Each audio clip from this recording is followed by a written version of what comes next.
kalau kamu berdoa itu yang tadarruk. Tadarruk itu ya yang sangat sopan, wa khufya secara diam-diam atau secara enggak berlebihan.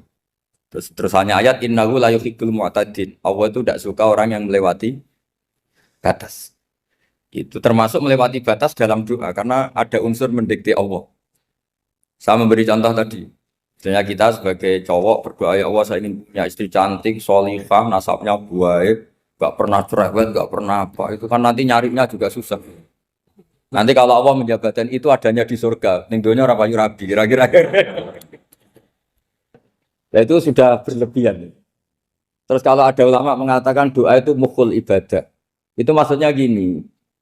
Doa itu bukti kita minta. Minta itu bukti kita lemah. Nah merasa lemah itu sudah bagian dari ibadah. Makanya masyhur itu syairnya Abdul Al-Haddad itu. Fadu'ai wabdihali dalilun li fiftikori itu. Jadi saya berdoa itu hanya sebagai bukti saya butuh Allah. Saya sendiri tidak punya kepentingan mustajab apa enggak. Jadi wali-wali yang mengatakan doa itu mukhul ibadah sebetulnya itu malah wali-wali yang dari awal enggak kelintas disembadani apa enggak. Butuhnya dia itu menunjukkan bahwa saya ini lemah. Buktinya posisinya minta. Itu yang dimaksud mukhul ibadah. Tapi kalau kita berdoa terus posisi kita protes. Katanya kamu baik ya Allah, engkau baik. Ternyata enggak juga. Buktinya semua doa saya enggak kamu kabulkan. Wah, ini malah doa kriminal. Jadi yang dimaksud mukhul ibadah itu doa itu bukti minta. Minta itu bukti lemah. Makanya ada syairnya Abdul Al-Haddad maksud fadu'a ibabdihali dalilun li fif tikoh. Jadi saya minta engkau ya Allah itu bukti saya butuh. Jadi itu bukan dua hal yang harus dipertentangkan. Jadi kalau doa dikatakan apa? Ibadah karena di doa itu minta. Lah minta itu bukti merasa kita lemah. Berarti kita sa'il Allah mas'ul. Kita minta Allah yang kita mintain. Kita menengadah Allah yang berposisi memberi. Itu saja sudah cukup sebagai ibadah. Meskipun doa kita tidak mustajab. Karena memang tadi seperti itu. Kalau di ilmu-ilmu tasawuf itu apa ya? Doa itu memang benar-benar sudah mukhul ibadah karena tadi perasaan merasa butuh sama Allah itu. Nah, merasa butuh itu, nah kalau kita berdoa merasa butuh sama yang kita minta, itu dalam ilmu tasawuf sudah kriminal, berarti kamu lebih butuh makhluknya.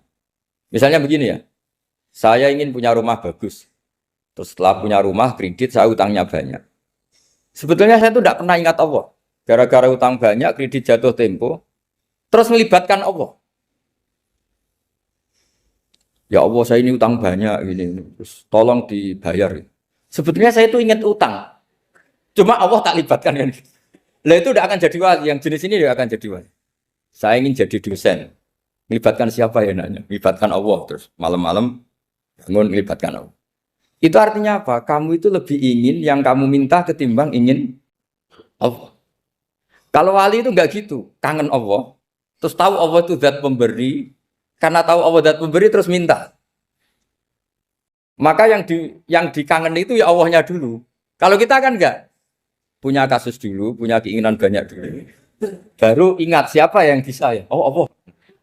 Allah kita libatkan. Ya untungnya Allah baik, mau ramal utang bukan mikir. Untungnya Allah enggak jawab itu. Jadi itu bedanya wali. Kalau wali itu kangen Allah dulu, baru minta. Kalau kita enggak, banyak masalah dulu, baru melibatkan Allah. Nah yang jenis ini tuh bahaya, kalau nggak disembadani mesti ngomel ya.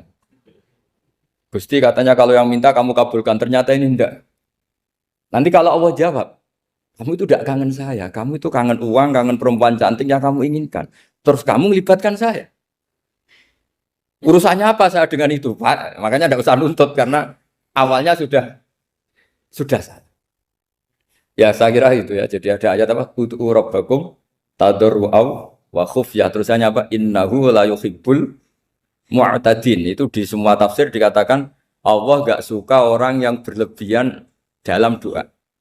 Berlebihan tadi, misalnya minta sesuatu yang terlalu besar atau permintaan kemarin saja lanu addi syukroh, kita tidak bisa memenuhi mensyukuri, sudah minta lagi. Misalnya seorang jomblo, targetnya kan asal payu nikah. Tapi setelah nikah bayangkan istrinya sholihah, tidak cerewet, itu kan berlebihan. Hilang status jomblo saja belum kamu syukuri kok sudah minta macam-macam. Jadi harusnya kan syukur dulu ya. Sekedar laku nikah ini kan ada syukur yang harus seperti jadi dosen juga gitu. Sekedar jadi dosen harus kita syukuri dulu karena menjadi kita tidak nganggur. Itu kan satu harkat sosial yang luar biasa. Jangan tahu-tahu sudah hari kedua cari intensif, cari ini itu, syukurnya aja belum sudah kemana-mana. Lah itu sudah mu'tadin, sudah melebihi apa? Batas. Ya saya kira. Jadi begini ya masalah pendidikan ya. Kalau saya jawab pakai ilmu hakikat saja karena ini keahlian saya.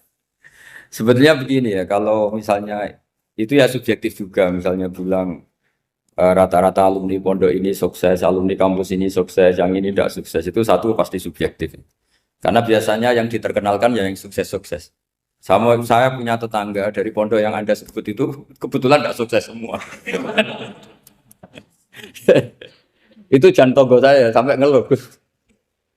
Saya ini gimana kok? Ya, ya sudah seperti itu kan subjektif. Tapi menyangkut pendidikan itu begini ya, menyangkut hasil dari pendidikan itu. Andai kan kita bicara ilmu hakikat, misalnya kita mondok gitu, mondok kemudian jadi orang miskin, jadi orang yang menurut orang banyak ada berguna di masyarakat. Ternyata kita ini orang yang kelihatannya ada punya karir, tapi kalau malam sujud sama Allah, punya anak niat memperbanyak orang sujud, terus punya ibu yang sakit-sakitan kita rawat, meskipun kita tidak jadi dosen, tidak jadi menteri. Tapi indah Allah itu luar biasa karena berstatus ngerawat ibu, ngerawat anak, ngerawat istri. Nah Islam itu datang dengan jargon-jargon seperti itu. Sehingga Nabi kalau muji itu ada Uwais Al-Qarni, ini orang yang luar biasa. Ternyata dia itu punya ibu lumpuh yang kalau kemana-mana harus digendong. Ketika tetangga-tetangganya berhasil sowan Rasulullah itu Uwais Al-Qarni tidak bisa. Karena setiap ibunya dipamitin mau sowan ke Rasulullah itu sama ibunya nggak boleh. Tapi apa yang terjadi? Justru dipuji-puji Nabi sebaik-baiknya kurun. Kurun itu waktu adalah kurun yang ada Uwais Al-Qarni. Saya punya teman, ini kisah nyata, saya berkali-kali ngisi ngaji di komunitas ulama. Ini mungkin tidak bagus untuk kampus, tapi harus saya utarakan supaya ya kita evaluasi. Saya bilang gini, saya ini jadi kiai itu sering iri sama orang goblok. Orang goblok itu barokah kata saya gitu. Itu kiai-kiai kaget semua karena saya bilang orang goblok itu barokah. Saya beri contoh gini, misalnya saya pinter, terus juara MTQ, juara hafal Quran atau juara baca Quran secara tartil. Ujung-ujungnya saya dapat apa? Hadiah umroh atau apalah, atau hadiah rumah atau apa.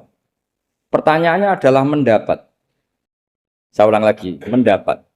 Sementara ada santri yang bodoh, gara-gara bodoh itu dosen UI yang enggak, jadi kiai yang enggak, akhirnya dia jadi pekerja di Korea. Barokahnya bodoh tadi. Karena di Korea melihat orang ateis, akhirnya dia kepikiran bikin masjid. Sebagian gajinya disumbangkan untuk masjid. Ini bodoh pendiri masjid. Tapi kita gara-gara dosen dakwah di masjid, ini pinter dapat uang dari masjid. Nah ini bukan nyindir, ini biasa saja. Ini maksud saya. Maksud saya, kamu jangan ngabaikan hidup. Akhirnya apa yang terjadi? Saya ini punya teman ini betul. Saya ini kan kecelok dulu tuh Gus Alim. Nasib saya di mana-mana dihormati. Kadang saya merasa dosa. Kok dihormati?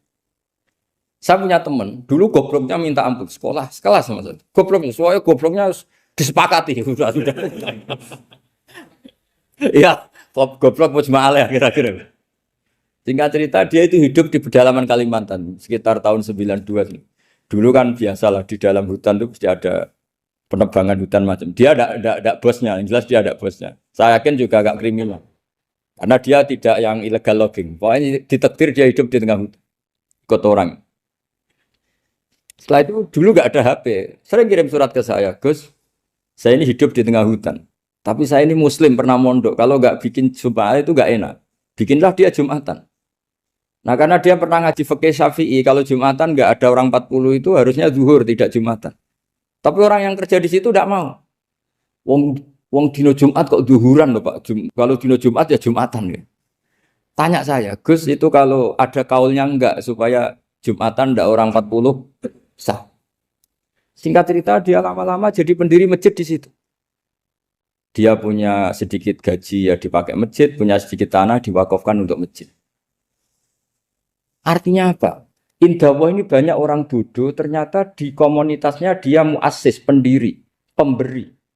Sementara kita yang kecelok pinter, dapat umroh, dapat bonus. Kira-kira nanti kita ketemu Allah. Kamu pernah nyumbang Islam apa? Yang bodoh jawab, oh nate Gusti bikin masjid di pedalaman. Kita yang pinter. Kayaknya kalau memberi enggak lah Gusti.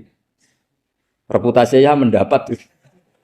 Ketika Nabi memenangkan perang Badar, itu ada Asra Badrin, tawanan-tawanan perang Badar. Nabi suka musyawarah, suka rembukan. Ya Abu Bakrin, menurut kamu tawanan ini diapakan? Kata Abu Bakar, hum asyiratuka. Mereka itu keluarga engkau, orang-orang Quraisy. Ya dibebaskan saja. Pakai tebusan. Nanti uang itu kita kelola supaya jadi penguat Islam. Dan orang-orang ini merasa utang jasa karena harusnya dibunuh, tapi kita bebaskan. Terus tanya, bagaimana kamu ya Umar menurut kamu? Kata Umar, ini kan orang-orang yang dulu ingin bunuh kamu. Yang ingin menghabisi jenengan, ingin dan sudah ngusir jenengan. Ya setelah ketangkap ya dibunuh, kok repot. Apa kata Rasulullah? Rasulullah spontan ngendikan, innama salaka ya Abu Bakrin kama sali Ibrahim. Kamu ibarat kayak Nabi Ibrahim. Izqala faman tabi'ani fa innahu minni wa man asani fa innakal ghafurur rahim. Jadi Nabi Ibrahim itu unik. Melihat umat itu sesyafakoh itu. Syafakoh itu banget sayangnya. Nabi Ibrahim cara berpikir, faman tabi'ani fa innahu minni. Orang yang ikut saya ya Allah pasti golongan saya. Tentu layak masuk surga. Wa man asani, orang yang mendurhakai saya, fa innakal ghafurur rahim. Engkau Maha Pengampun. Bukan yang mendurhakai langsung masuk neraka, enggak. Engkau Maha Pengampun. Wa masalu kaya Umar kama salin Nuh. Isqala rabbi la tadzar ala ardi minal kafirin dajjara. Umar, kamu mirip Nabi Nuh. Inginnya semua orang kafir dihabisin. Ya masyhur kan Nabi Nuh itu enggak ingin ada orang kafir sampai ada banjir tufan.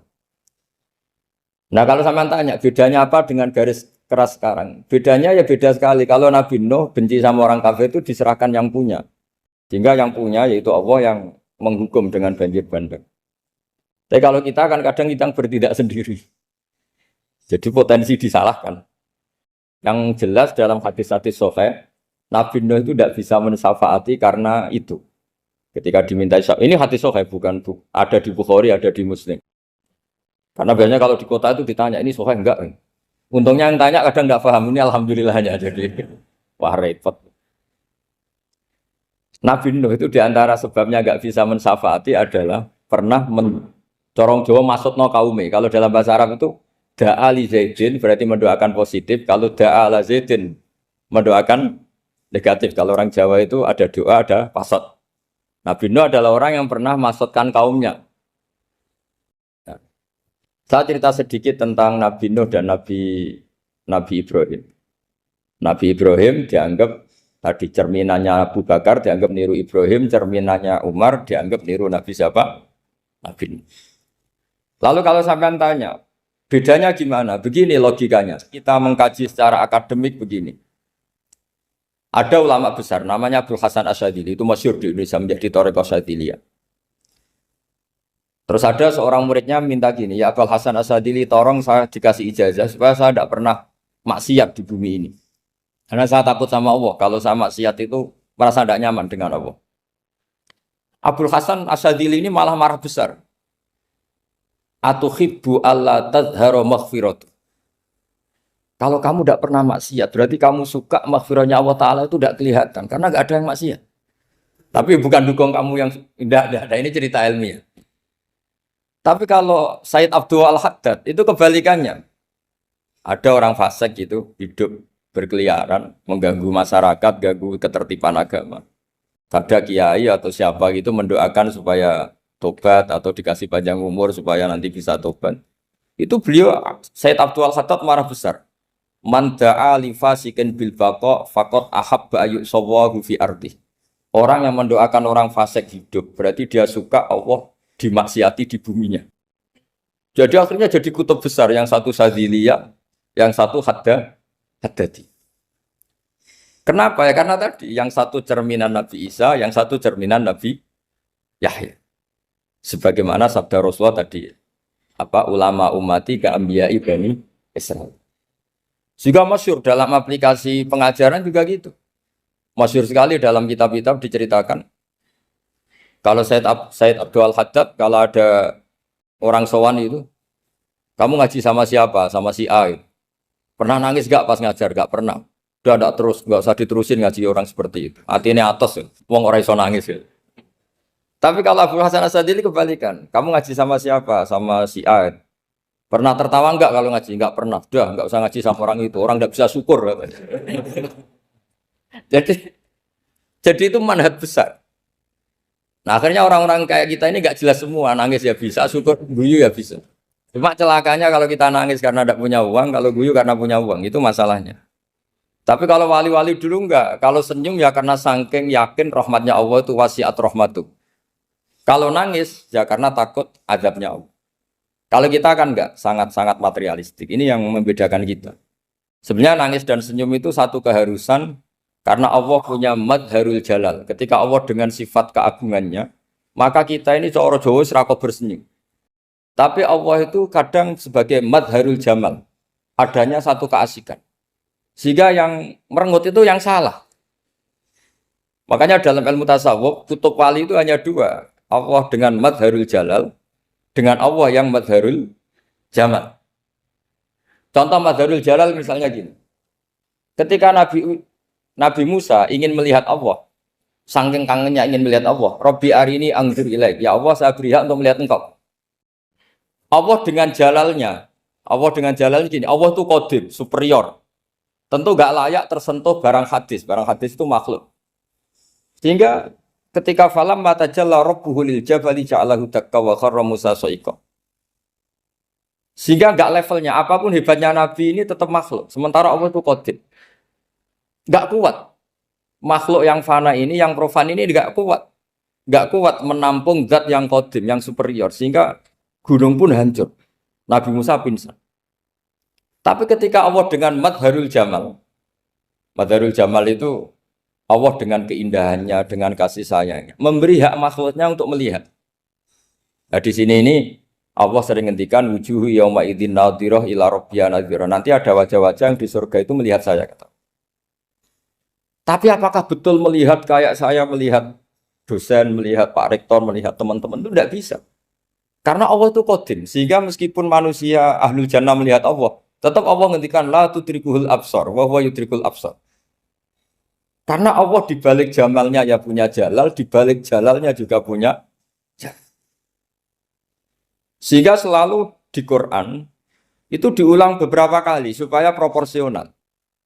Nah, kenapa ahli sunnah tetap berkeyakinan Allah bisa dilihat? Logikanya begini. Fa inna kulla maujudin yasihu ayyura. Allah itu zat sing nyata-nyata wujud dan punya eksistensi. Di mana-mana sesuatu yang wujud itu layak untuk bisa dilihat. Lalu pertanyaannya gini, kenapa kita tidak bisa melihat sekarang kok nunggu di akhirat? Karena mata kita sekarang itu profan, fana. Sementara kita setelah di surga, tubuh kita didesain abadi. Ya saya ulang lagi ya, setelah kita di surga, semua fisik kita ini didesain abadi. Tentu karena desainnya sudah abadi, layak melihat zat yang abadi. Tapi pertanyaannya, kenapa tidak bisa ikhatoh, tidak bisa melihat sampai faham, la tudrikul absar? Karena abadi kita itu diabadikan. Sebagaimana surga abadinya diabadikan. Neraka ya diabadikan. Sementara Allah abadi dengan dirinya sendiri, yaitu Al-Qayyum, atau dalam bahasa ngajinya Qiyamuhu binafs. Nah lalu pertanyaan, makanya Mu'tazilah itu menentang betul kalau orang di surga bisa melihat Allah. Cara berpikir Mu'tazilah, melihat itu artinya yang dilihat ada arahnya, sementara Allah terbebas dari arah. Tapi kata ahli sunnah cara berpikir tidak seperti itu. Melihat itu pokoknya tahu. Nah, tahu karena mata itu karena kita ditakdir tahu itu karena mata. Sebetulnya yang menjadikan tahu itu tidak mata. Ya kalau tahu ya tahu saja, bukan harus pakai mata. Itu cara berpikir ahli sunnah wal jamaah. Jadi saya beri ya bocoran. Kenapa mazhab ahli sunnah itu yang dipilih oleh banyak mayoritas di dunia, jumhur itu. Ahli sunnah itu dianggap pikirannya lebih orisinal. Misalnya ahli sunnah kalau ditanya, kenapa kamu melihat? Ya melihat saja. Kenapa kamu mendengar? Ya mendengar saja. Kesannya itu tidak rasional, kayak orang yang nggak pinter itu. Tapi sebetulnya itu yang benar. Jadi cara berpikir ahli sunnah itu, melihat itu menjadi tahu. Menjadi tahu itu bisa karena mendengar, bisa karena melihat, bisa karena dikasih tahu, bisa karena bersentuhan. Sebab itu di Quran itu ada ayat ala ya'lamu man khalaqa, bukankah zat yang menciptakan itu menjadi tahu. Sehingga kenapa Allah itu selalu tahu? Karena Allah yang menciptakan. Kalau kamu tahu karena mata, sekali itu jauh, maka kamu tidak melihat. Atau kamu sekarang buta, kamu tidak melihat. Atau tertutupi barang itu, maka kamu tidak melihat. Tapi kalau kamu tahu karena kamu menciptakan, maka akan melihat terus. Misalnya saya ini tukang batu. Saya ingat betul ketika saya bangun Monas, itu pulpen saya tak tanam di dalam Monas. Saya ingat betul kalau pulpen saya warnanya putih, tak tanam di Monas 2 meter dari pondasi. Setelah saya pulang ke Jogja ditanya, di dalam Monas ada apa? Ada pulpen. Posisinya 2 meter dari pondasi. Kenapa saya tahu? Karena saya yang menciptakan. Nah, karena menciptakan ini sehingga tahu saya akan terus-menerus.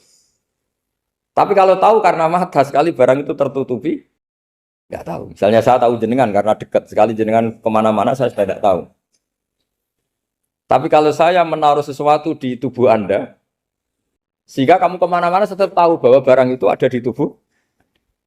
Nanti kalau ada yang protes, tapi bisa saja Gus barang itu dicuri orang kemudian Anda tidak tahu. Yang menjadi tidak tahu karena saya sudah tidak menciptakan suasana itu. Selagi saya yang menciptakan, maka akan tahu terus.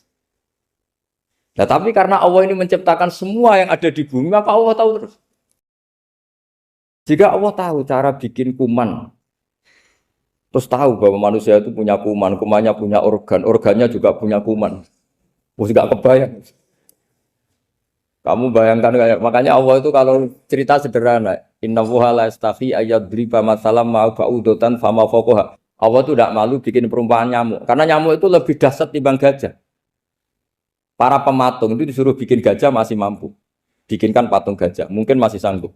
Tapi kalau tak suruh bikin patung nyamuk, nggak usah bikin hidup, patungnya saja sekecil itu. Padahal nyamuk kecil itu punya organ tubuh. Lalu bikinnya organ tubuh nyamuk itu kayak apa? Organnya punya kuman, kumannya punya organ, organnya juga punya kuman. Sehingga orang-orang alim itu baca nyamuk itu lebih jadi ayat Allah ketimbang melihat dinosaurus. Tapi sekarang orang itu nggak tertarik ceritanya. Jadi beda perasaannya orang alim sama orang awam. Kalau orang awam tuh melihat mukjizat kan yang dasar-dasar kayak dinosaurus, gajah, wow gitu.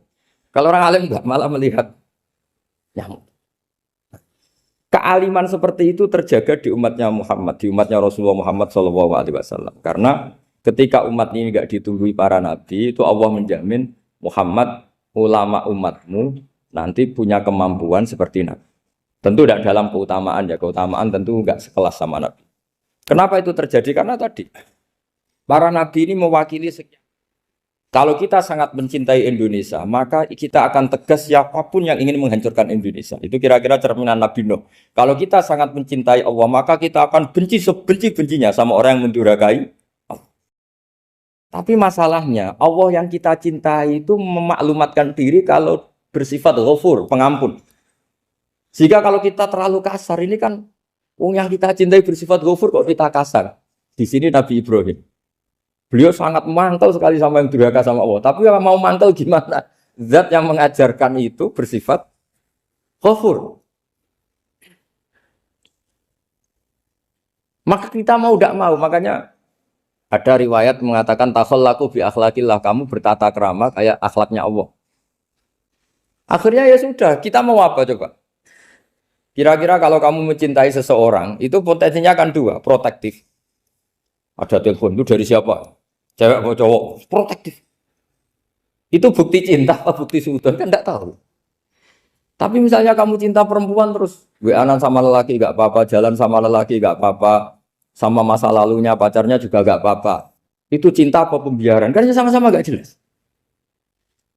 Nah kira-kira mencintai Allah itu kira-kira analoginya seperti itu. Kalau yang satu protektif, Allah harus zat satu-satunya yang disembah. Gak boleh didurhakai, gak boleh dikhianati. Sehingga ini sangat keras sekali. Nah ini Nabi Nuh. Di sini ada Nabi Ibrahim. Karena orang yang zat yang kita cintai bersifat ghafur. Jika kalau kita terlalu tegas beda dengan sifatnya Allah yang bersifat ghafur. Nah umatnya Nabi seperti itu mulai dulu. Ada yang moderat, ada yang keras, ada yang setengah keras, setengah moderat.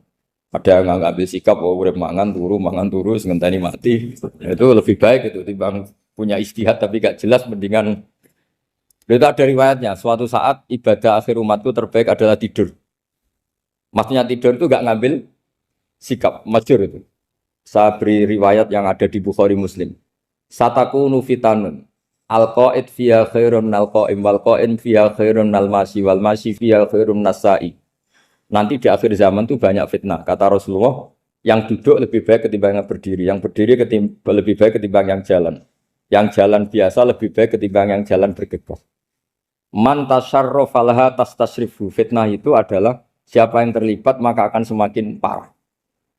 Sehingga semenjak itu ulama berpikir nanti di akhir zaman kalau ada fitnah, itu sebaiknya orang ngambil sikap sepasif-pasifnya, secuek-cueknya. Jadi semua syurahul hadis sepakat makna hadis ini apa? Orang disuruh sikap secuek-cuek. Misalnya pilihan presiden, contoh kecil pilihan presiden. Mungkin para intelektual nggak merasa, tapi kalau ulama itu cara berpikir beda. Pilihan presiden, kamu fanatik milih A, yang satu fanatik milih B. Ya presiden atau bupati atau gubernur. Terus yang satu bilang gini, wah kalau nggak di presideni A, nggak di bupati A, nggak di gubernur A, negara ini rusak. Mungkin betul dari segi jejak rekamnya A ini bagus. Tapi pertanyaannya secara tauhid, bagaimana Anda menggantungkan kesejahteraan sama makhluk? Kamu nggak pernah terusik begitu kan para intelektual? Itu kan melukai. Bagaimana mungkin Anda menggantungkan kesejahteraan dengan seorang makhluk? Wah kalau di presiden A pasti Indonesia makmur, kalau bupati A pasti Sleman makmur, pasti Bantul makmur. Nah, bagaimana mungkin makhluk yang sedang soleh kamu pastikan selalu soleh? Wong dia makhluk bisa berubah. Sementara yang B misalnya fasik, wah kalau dipimpin B pasti rusak negara. Bagaimana kamu pastikan B yang fasik selalu fasik? Biar aja dia husnul khotimah. Yang fasik pas mimpin jadi soleh, yang soleh pas mimpin jadi fasik. Akhirnya ulama karena tahu sifat manusia itu berubah dan kendali di tangan Allah. Sikapnya nggak jelas. Saya ini termasuk orang yang terkenal nggak jelas. Karena kalau ditanya, Gus sampai milih presiden mana, bakti mana? Sanut pangeran sing dadi aku loyalin. Wah, anut pangeran yo kacau. Wah, luwih kacau menan anut pangeran kan. Ini kan sudah tidak sambung karena pikirannya ulama. Memang nggak beda, cara berpikir ulama itu beda. Bahkan bapak saya itu kalau didik saya itu begini. Kalau meseli saya atau ngirim saya dulu itu kan pakai mes. Ini uang kamu 500.000 untuk kamu. Mesti ditambahi 100.000 ini untuk buat jajan sama teman-teman. Mesti ada uang pokok, ada uang sodako. Dulu saya sering tanya, kenapa bapak sangat menghormati teman-teman saya? Kata bapak, kowe mondok aku ora iso nyukupi, sing iso nyukupi ya kanca-kanca. Ternyata betul, rata-rata anak kuliah atau anak mondok, uang pribadinya kan 8 hari dari dikirim sudah habis. Berarti kan masih 22 hari, kok bisa hidup itu kan barokahnya teman-teman itu. Malah yang agak beling itu 1 hari sudah habis, berarti ada 29 yang bergantung sana-sini. Sehingga Nabi dulu cara ngendikan itu unik. Kata Nabi, da'un nasa yarzuqu wahu ba'duhum ba'du. Manusa barnawa, engko saling memberi rezeki. Ketika ada collab, Medina itu pernah collab, terus sekarang pernah defisit.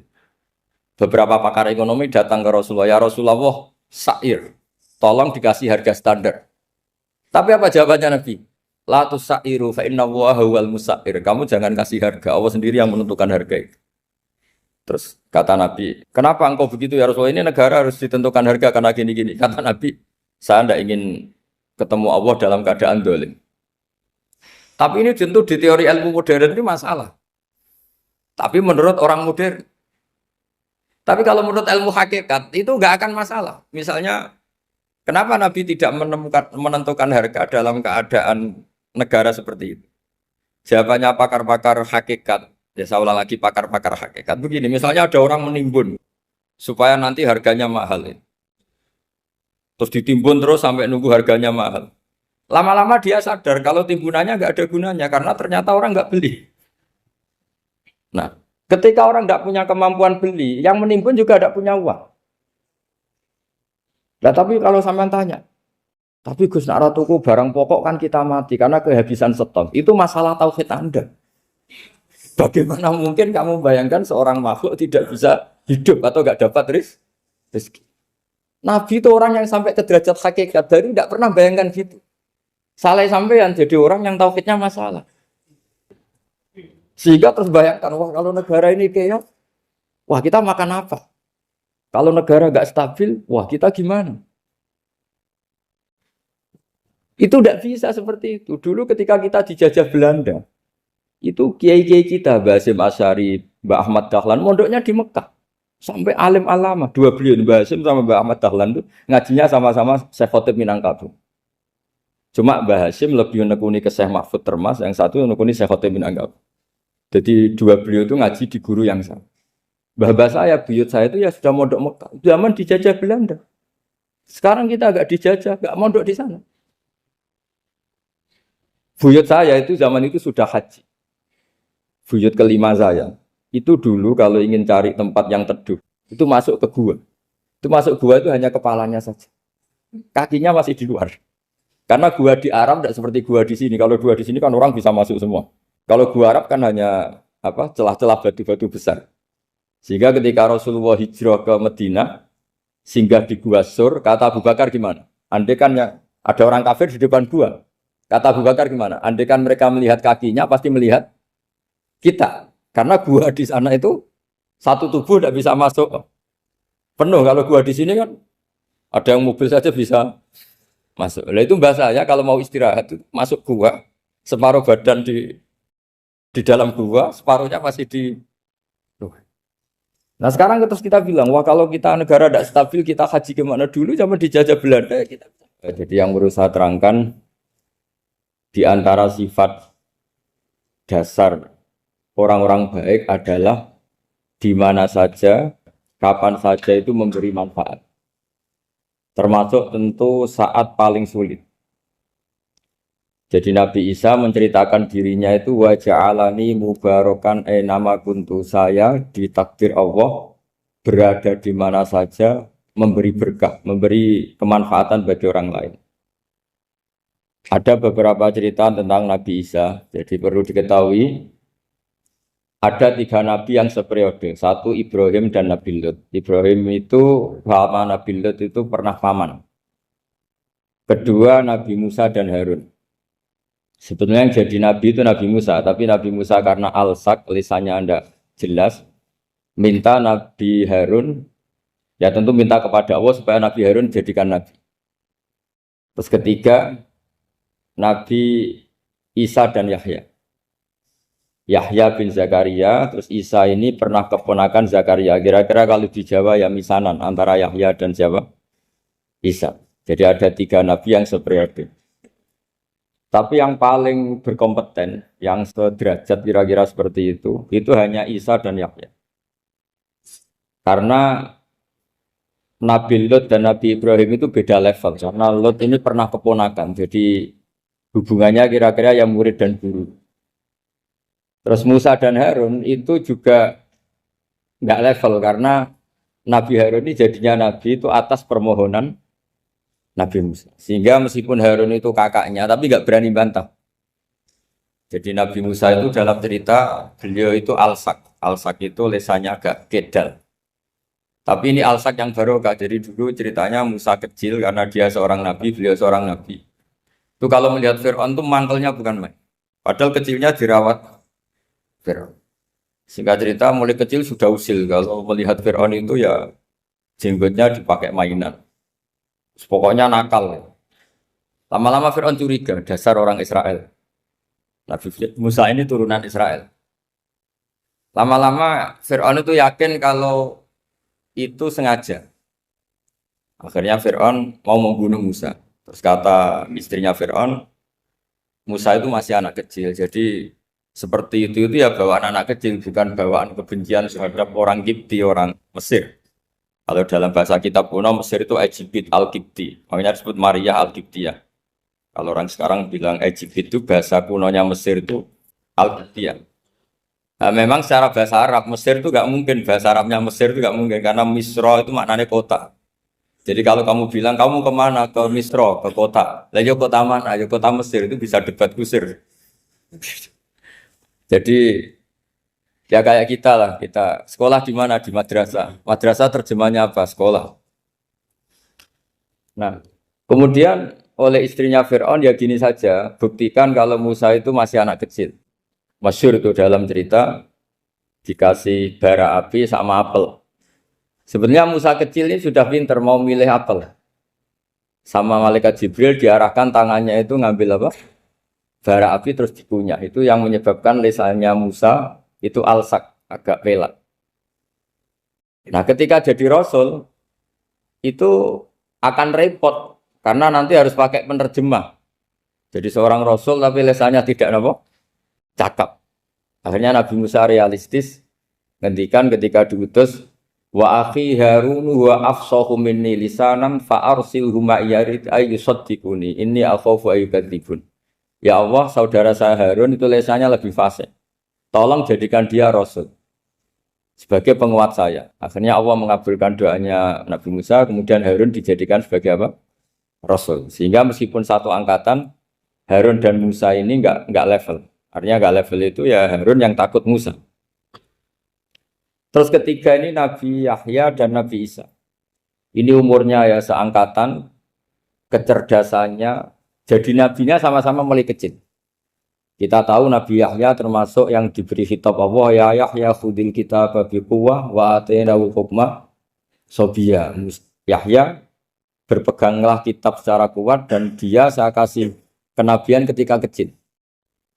Sama dengan Nabi Isa yang disebut wa yukallimun nasa fil mahdi wa kahla. Sehingga karena selevel dua nabi ini menjadi figur besar dalam manhaj, dalam metode dakwah. Dua karena masih misanan tadi, kalau Jawa kira-kira mirip misanan. Dua nabi ini kalau memilih satu kampung, itu kalau Nabi Yahya itu milih